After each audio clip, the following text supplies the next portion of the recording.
They say Blackbeard never feared death, but even he trembled before his final secret. On his dying breath, with 5 bullets in his chest and his head nearly severed, he whispered, "Only the devil knows where it's buried." For centuries, treasure hunters have searched the haunted shores of North Carolina, chasing ghost stories and blood-soaked legends. But no one expected the last clue would resurface now, through the veins of his only living descendant. And the map?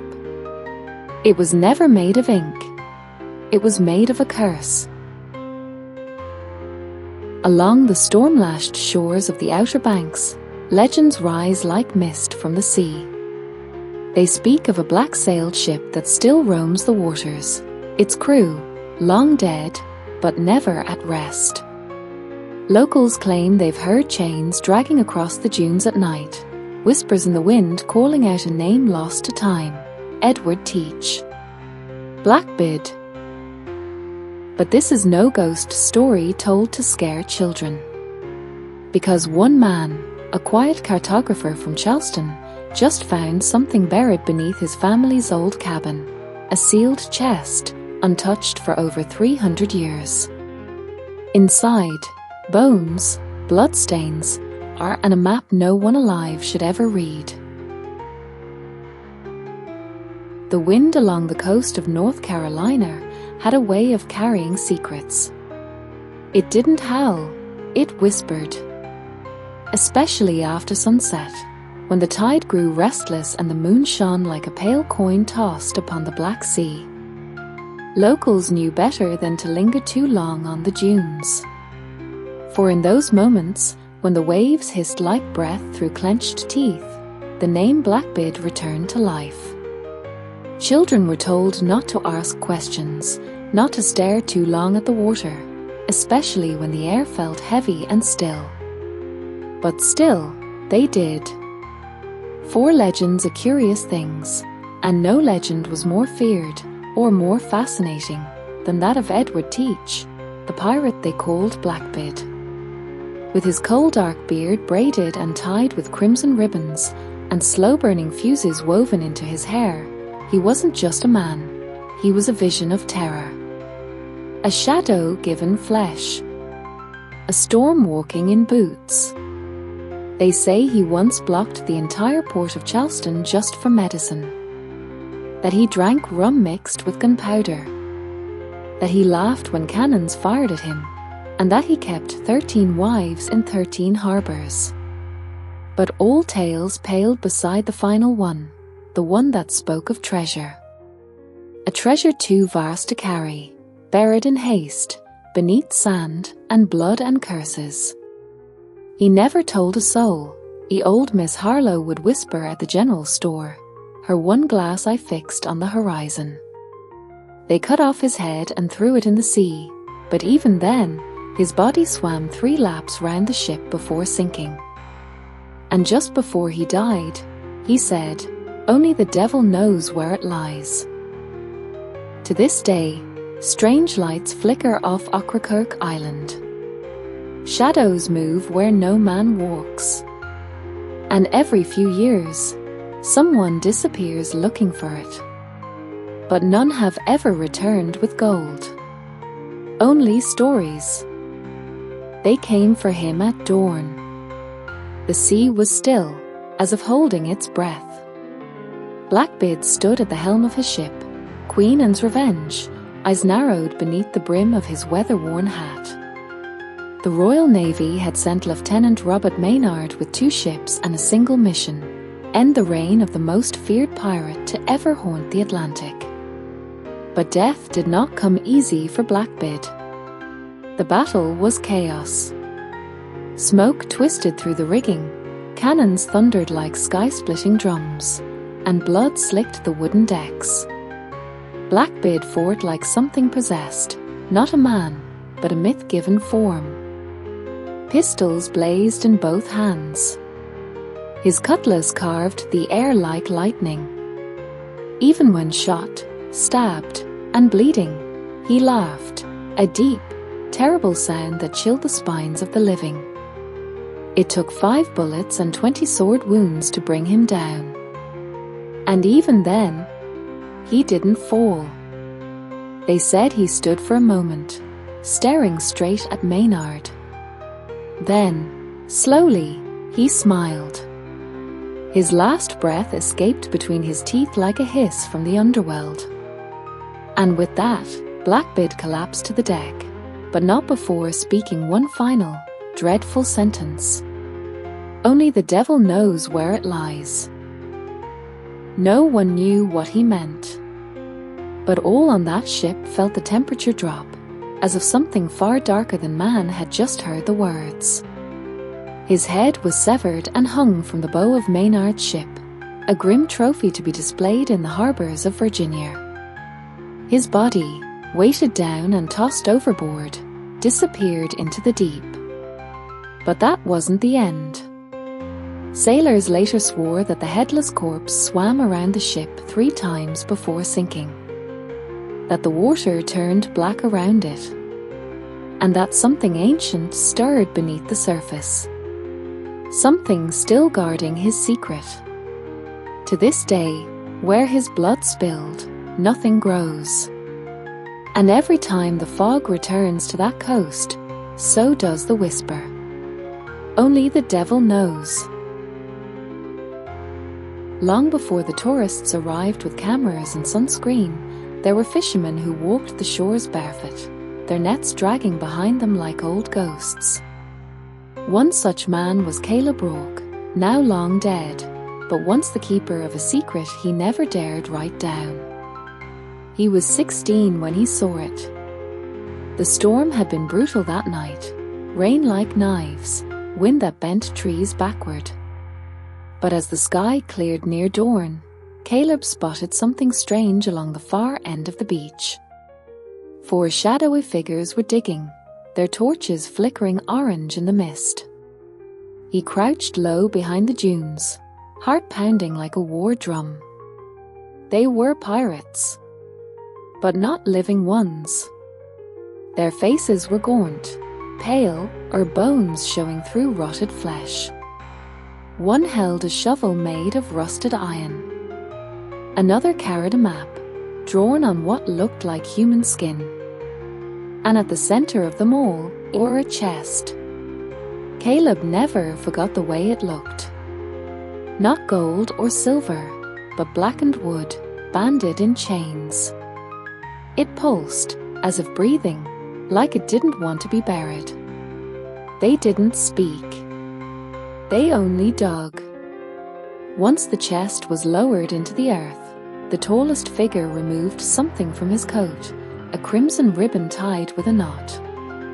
He placed it atop the dirt before they covered it. Then, just as silently as they had come, they vanished into the fog. Caleb ran home in silence. He never told a soul, not even his wife.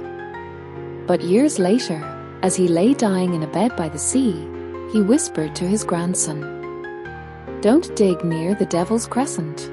The sand remembers what it swallows." His grandson, Eli, never understood the words.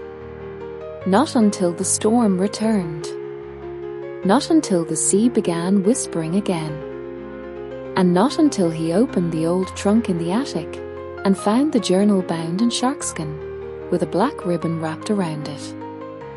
The attic smelled of salt and age, as if the sea itself had climbed up the stairs and never left. Eli Rourke stood beneath the slanted ceiling, dust dancing in the sunlight, staring at the old trunk his mother always called a box of junk. But it wasn't junk. Not to him. Not today. The storm from the night before had rattled the entire coastline. Shingles ripped from roofs, boats tossed like toys, and the sea, it had groaned.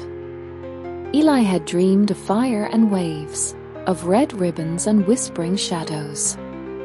He awoke with salt on his lips and a strange urgency in his chest.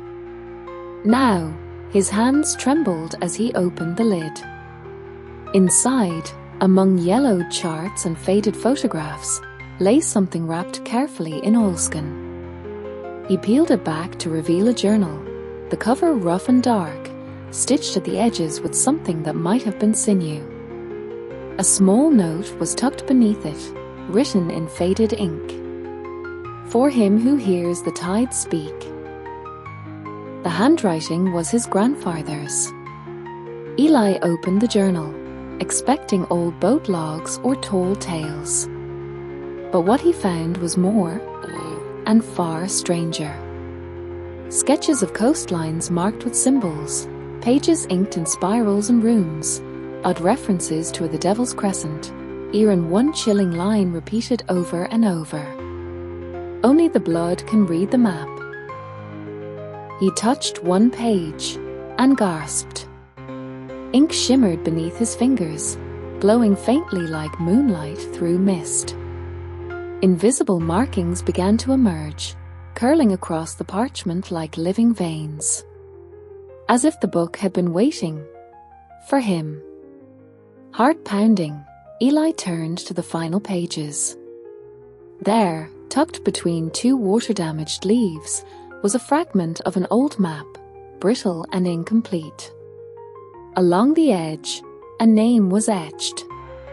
Edward Teach. Blackbeard. Suddenly, everything his grandfather ever mumbled, every warning, every coastal myth, it all sharpened into one terrifying possibility. The bloodline hadn't ended. It had been waiting. The map felt alive. Eli spread it out across his desk, careful not to tear the brittle parchment. Though yellowed with age, the fragment pulsed faintly beneath the attic light. At first glance, it was little more than a stretch of jagged coastline. No legend, no compass rose, no names. But then, he saw them. Lines that danced when his breath touched the page. Symbols that shimmered like candlelight underwater.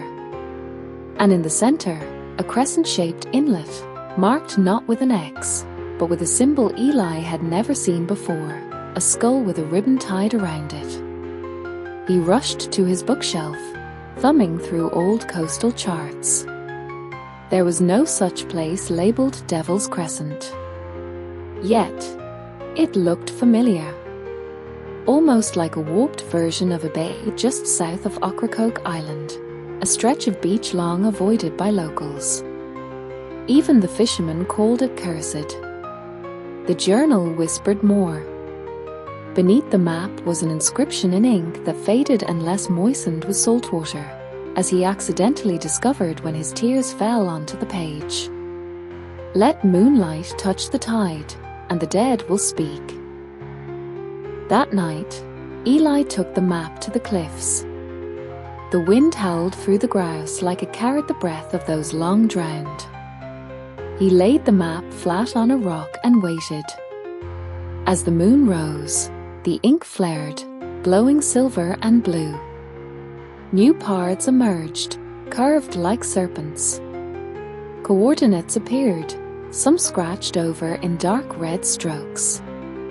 It was as if the map was showing him the way, but hiding it at the same time. Then, a sudden gust lifted the map. Eli lunged to grab it, but as his fingers touched the edge, something seared into his palm. Not heat, but a freezing, biting chill. He looked down. A mark had appeared on his skin. The same skull and ribbon symbol. Branded. Claimed. And in the distance, out on the water, a faint orange light blinked once, then vanished. As if something, or someone, had just noticed he was looking. Eli couldn't sleep. Since the mark appeared on his palm, time seemed to move differently, slower, heavier, as if the air itself resisted his breath. He sat by the window all night, eyes fixed on the horizon where that strange orange light had flickered. But now the sea was calm, black, and endless. No boats. No sounds. only the tide, whispering like wind through hollow bone.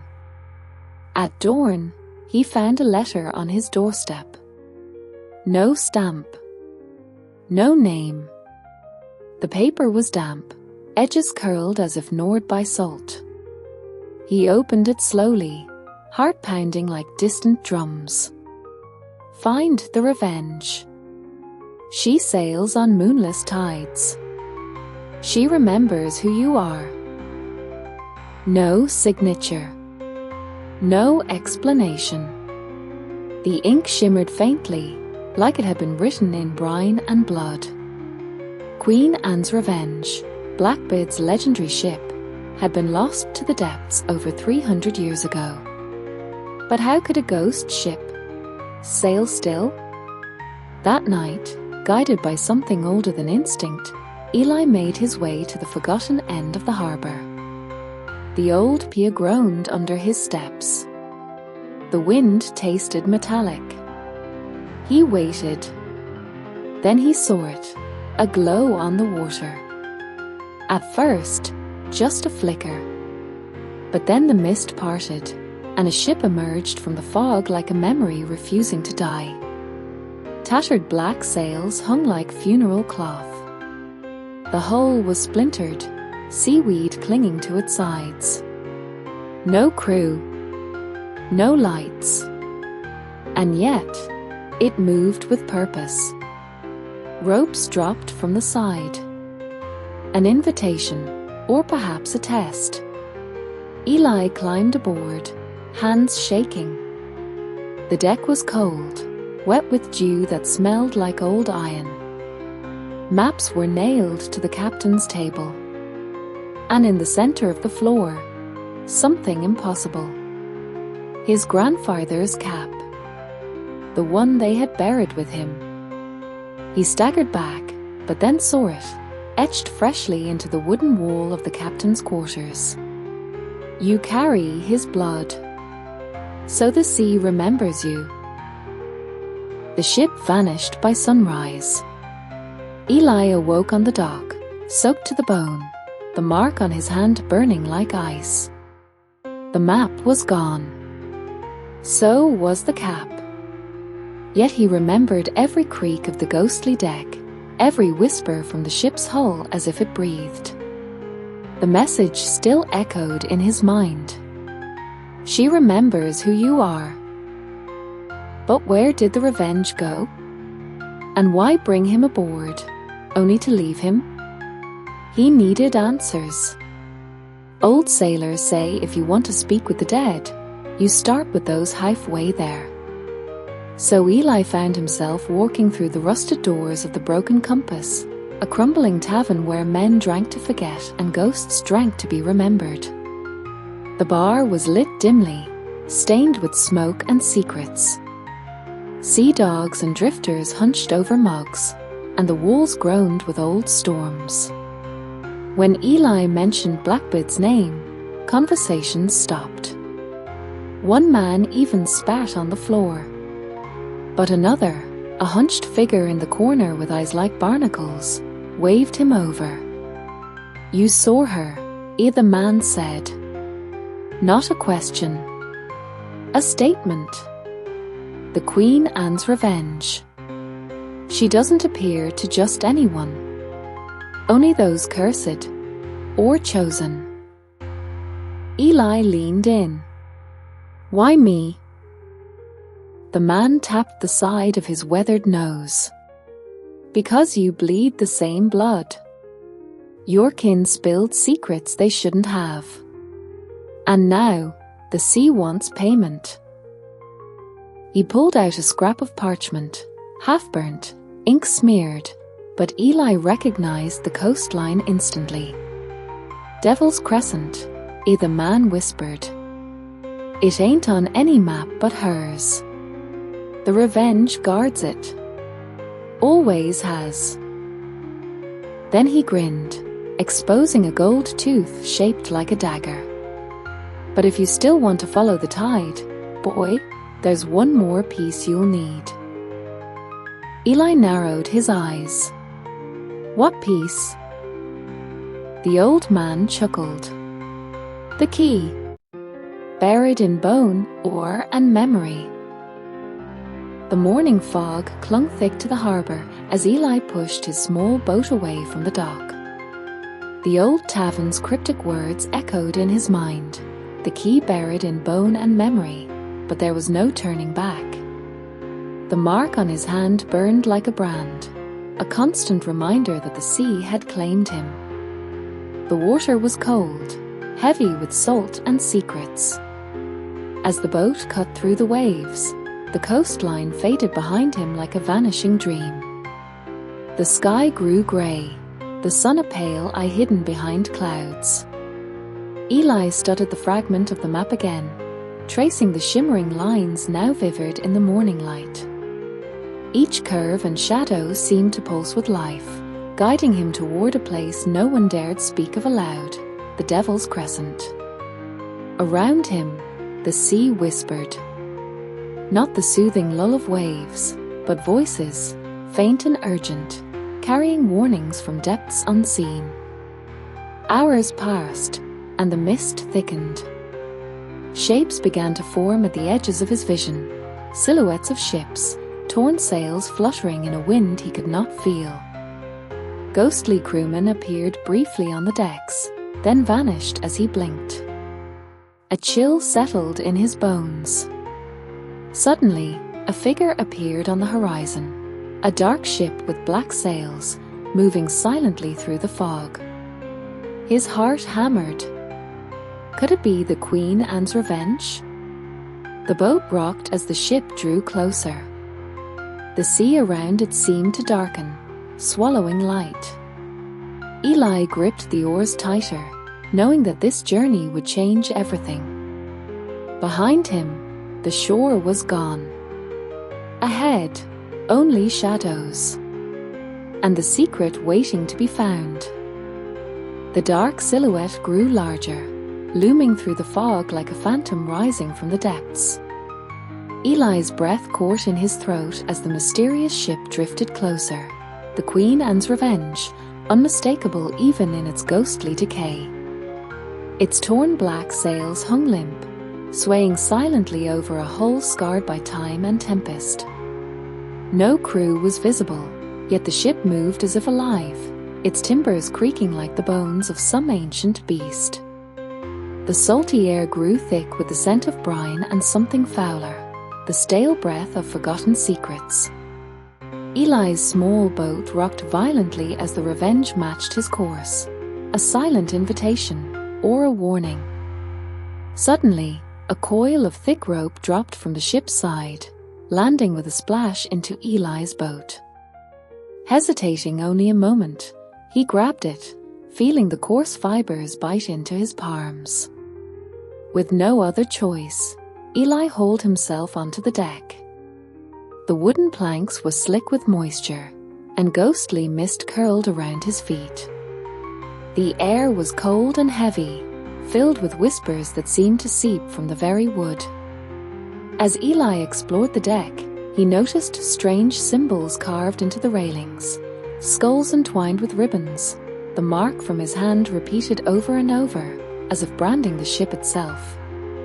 In the captain's quarters, a battered table held faded maps, sea charts, and an old, weathered journal. Eli's fingers trembled as he picked up the journal. It was his grandfather's handwriting that filled the pages. Suddenly, a cold gust blew through the cabin, extinguishing the lantern. In the darkness, a voice whispered, "You carry his blood. So the sea remembers you." Eli shivered. The ship was not just a vessel, it was a living memory, a prison for those bound by blood and curse. And his journey had only just begun. The darkness below deck was thick and suffocating, swallowing the weak glow of Eli's lantern. Each step echoed like a heartbeat through the wooden corridors, carved with tales of battles and betrayals long past. Shadows danced on the walls, flickering as if alive, whispering secrets only the brave, or the cursed, could hear. Eli's breath came shallow, mingling with the damp air, heavy with the scent of salt and decay. From the depths, faint murmurs rose, a chorus of voices carried by the cold wind, the voices of sailors long lost to time. "Who dares disturb our vigil?" one hissed. "Blood calls to blood," murmured another. A chill raced down Eli's spine as ghostly figures emerged, transparent forms clad in tattered coats and weathered hats, their eyes glowing faintly with a sorrow that pierced the soul. They circled silently, spectral hands reaching out but never touching. One stepped forward, a towering figure with a braided beard like flames frozen in ice. His gaze locked on Eli's marked hand. "You bear the curse and the key." Eli's heart thundered. The spirit raised a skeletal finger toward a heavy chest bound in iron and covered in barnacles. "Within lies the secret. But beware, the greed of the living awakens the wrath of the dead." As the ghosts faded into the mist, the silence returned. Eli knew his quest was no longer just for treasure. It was a journey through shadows, where every choice echoed in eternity. He steeled himself. There was no turning back. Descending into the ship's hold, Eli felt the temperature drop sharply, as if the very air was sucked of warmth and hope. The wooden stairs groaned beneath his feet, each creak a warning echoing from the past. Below, the darkness was a thick curtain, swallowing his lantern's glow. His fingers brushed against cold chains hanging from the ceiling, rusted, yet unnervingly sturdy. The hold smelled of salt, mold, and something faintly metallic, like old blood. As his eyes adjusted, he saw shapes stirring, forms half seen in the gloom. Phantom sailors, their faces pale and hollow, drifted silently among broken barrels and waterlogged crates. Their eyes, empty yet full of longing, followed Eli as he moved cautiously. Suddenly, one stepped forward, a grizzled man with a scar crossing his cheek and a tattered head pulled low. In his hands, he held a jagged piece of bone carved with strange symbols. Eli recognized it from his grandfather's journal. "This," the ghost whispered, "is part of the key you seek. The bone of the betrayed, etched with the language of the lost." The phantom reached out, parsing the bone through Eli's hand, chilling him to the marrow. The carved symbols glowed faintly, pulsing with an eerie light. Eli knew the key was no ordinary object. It was bound to the souls trapped on this ship, and to his own bloodline. A sudden groan shook the hold as chains rattled violently. Shadows deepened and whispers turned to warnings. "Beware," the ghost warned. "The curse awakens when the living seek what was never theirs." Eli swallowed hard. The treasure was close. But so was the darkness waiting to claim him. The bone fragment glowed faintly in Eli's palm as he unfolded the worn map again. The glowing lines from before now intertwined with fresh markings, coordinates written in a script so ancient it seemed carved by the tides themselves. He traced the path carefully, the map guiding him toward a narrow inlet shaped like a crescent moon, the Devil's Crescent. Legends whispered that this place was cursed, a land where sand swallowed ships whole and where greedy souls were never seen again. Eli knew the dangers. Fishermen avoided the crescent, warning of strange lights, phantom screams, and waters that shifted beneath the feet like quicksand. But his blood called him onward. Night fell as Eli approached the shore. The crescent-shaped bay lay silent under the moon's cold gaze, waves lapping with unnatural hush. Shadows clung to the cliffs like watching eyes. He stepped onto the sand, feeling a pulse beneath his boots, almost alive. His breath caught as a cold wind whispered through the air, carrying the faint scent of gunpowder and salt. Suddenly, a chilling voice echoed across the bay, a warning from the depths. Turn back, or be lost to the tides forever. But Eli pressed forward, the weight of his ancestors' legacy heavy on his shoulders. The sea had claimed many before him, but this was his path to walk. As he moved deeper into the crescent, the sand shifted. Footprints appeared and vanished, shadows flickered at the edge of vision, and the whispers grew louder. Warning or invitation, he could no longer tell. The treasure was near, but so was the price. Eli's eyes strained through the dense fog as the shoreline faded behind him. The map's shimmering lines led him to a place that should not exist, an island that appeared only under certain moons, hidden by mists and time. The locals called it the Phantom Isle, a land wrapped in legends and silence. Some claimed it was cursed, others believed it was a gateway between worlds. Few who sought it ever returned, and those who did spoke of strange lights and voices carried on the wind. As Eli's small boat cut through the grey waters, the island emerged like a ghost from the sea, rocky cliffs rising sharply from dark waters, twisted trees bending as if whispering secrets. The beach was littered with bleached bones, remnants of shipwrecks long forgotten. The air was thick with salt and something older, a feeling that the land itself was watching. Setting foot on the sand, Eli felt the ground tremble faintly beneath him. The island seemed alive, breathing beneath the fog. He explored the twisted paths and hidden caves, each step echoing with the ghostly past. Shadows flickered at the edge of his vision, and faint laughter, like children lost at sea, drifted on the wind. At the island's heart, a stone altar stood covered in strange runes. Eli traced the carvings with trembling fingers, feeling a pulse like a heartbeat beneath the rock.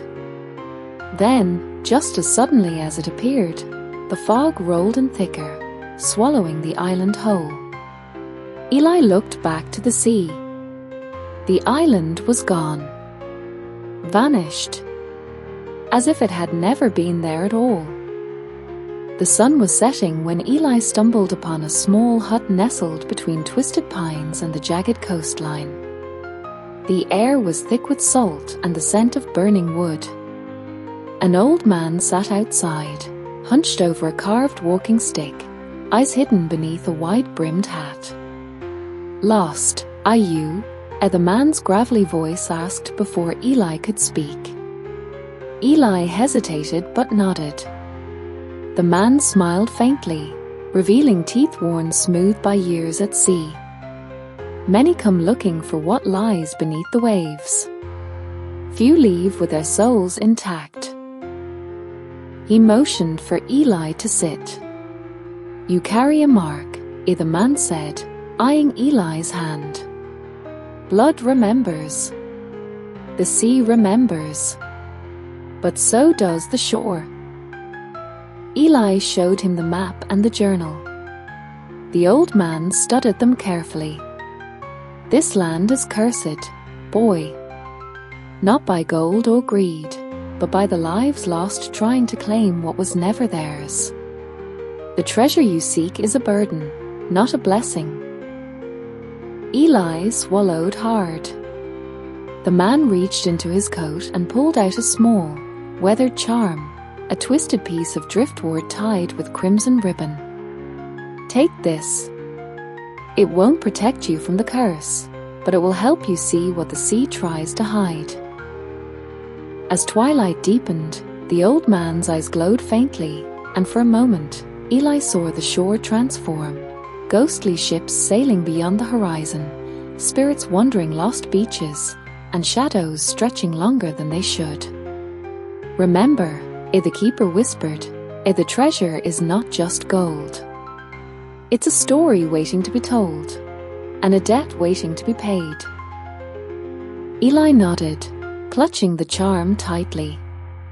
The journey had only just begun.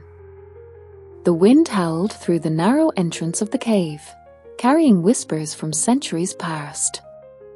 Eli stepped inside, the air growing colder with each step, thick with the scent of salt and ancient stone. His lantern flickered, casting long shadows that danced against jagged walls.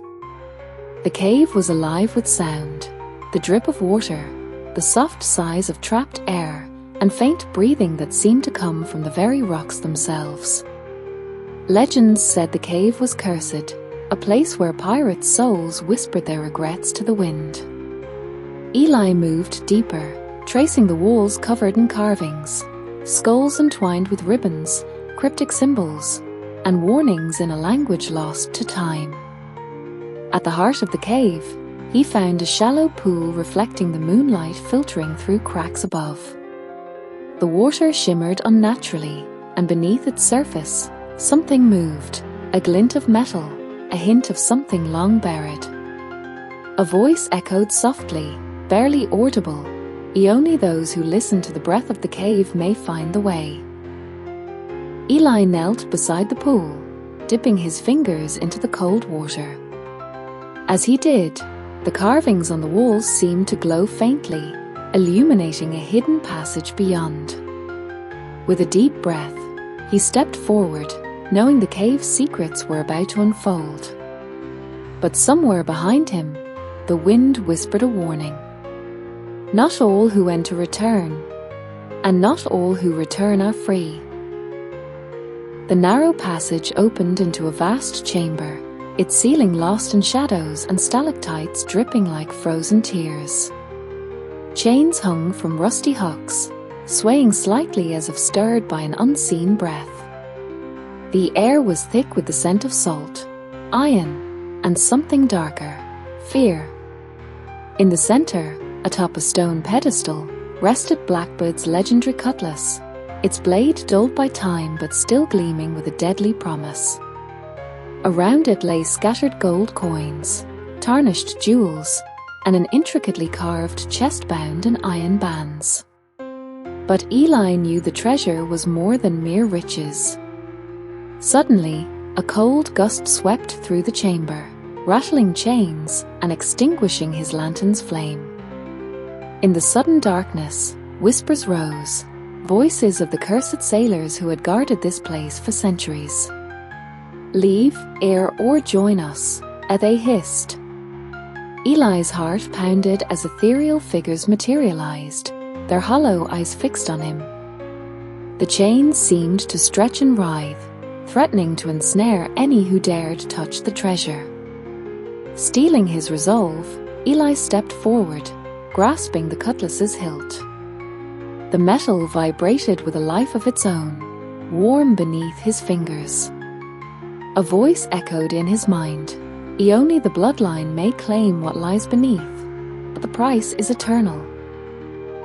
He glanced at the chest, wondering if he was ready to pay it. Eli's hands trembled as he lifted the heavy iron-bound chest. The air grew thick, charged with ancient power, and shadows flickered wildly on the chamber walls. He hesitated. Was this the moment all his fears and hopes collided? With a deep breath, he unlatched the chest. Inside lay no gold or jewels. Instead, scrolls of brittle parchment, bound in weathered leather, spilled out like forgotten memories. Ancient maps, diaries, and cryptic symbols, the recorded legacy of Blackbeard and his crew. The true treasure was knowledge, secrets of the seas, hidden passages, forgotten alliances, and curses bound to bloodlines.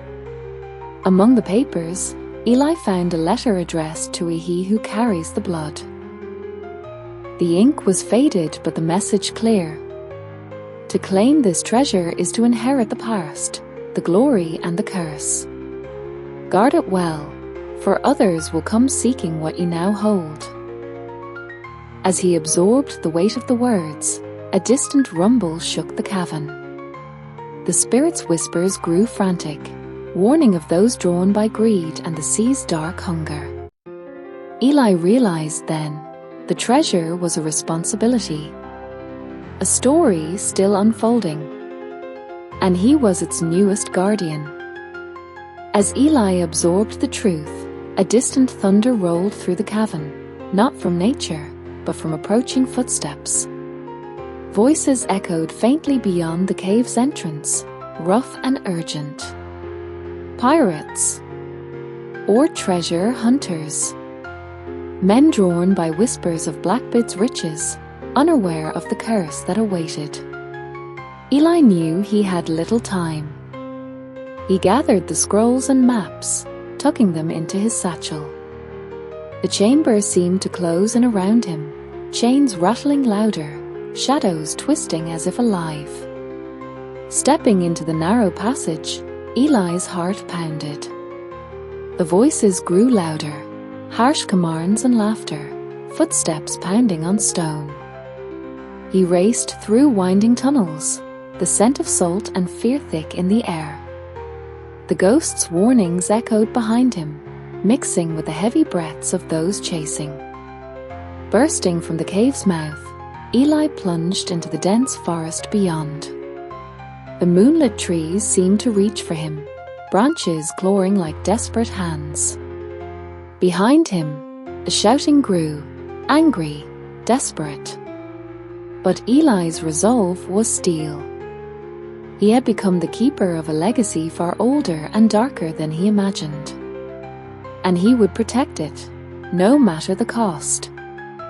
Eli ran through the tangled forest, the weight of the ancient scrolls pressing against his side. Every snap of a twig, every rustle of leaves made his pulse race. Behind him, the footsteps of men, fueled by greed, unaware of the curse they chased. He reached a clearing bathed in silver moonlight. His breath came in ragged gasps as he looked down at the mark on his hand, the skull entwined with crimson ribbon, glowing faintly in the night. Suddenly, the ground beneath him trembled.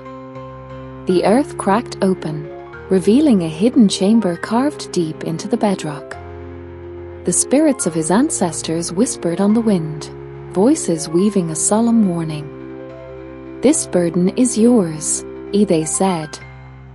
"The treasure is not gold, but the curse of blood. Only the rightful heir can carry it, and only at great cost." Eli's heart ached with the weight of legacy and sacrifice. To claim the treasure meant accepting the shadows in his soul, the endless watch, the eternal debt. He closed his eyes, swallowing his fear. The path was clear. He would protect the secret. He would guard the treasure. He would honor the bloodline, no matter what came. The first light of dawn painted the horizon in hues of gold and crimson. Eli stood at the edge of the cliff, the ancient scroll safe in his satchel, the mark on his hand now a quiet warmth rather than a burning brand. Behind him, the restless sea roared, a reminder of the battles fought and the secrets kept. The Queen Anne's revenge was gone, vanished into the mist, but its legacy lived on in Eli's blood. He was no longer just a seeker of treasure. He was the guardian of a story older than time itself, a story of courage, sacrifice, and shadows. The spirits of Blackbeard's crew whispered in the wind, not as threats, but as watchers. Their curse had become a charge, their ghosts an unseen guard. Eli looked out over the vast ocean, the salt breeze carrying a promise. This was not the end. It was a beginning. A new chapter written in blood and tide. And as the sun rose higher, he knew one truth above all. Only the bloodline could unlock the treasure. Only the bloodline could protect it. And only the bloodline could tell its story. With a steady breath, Eli turned from the shore, ready to face whatever waves the future would bring.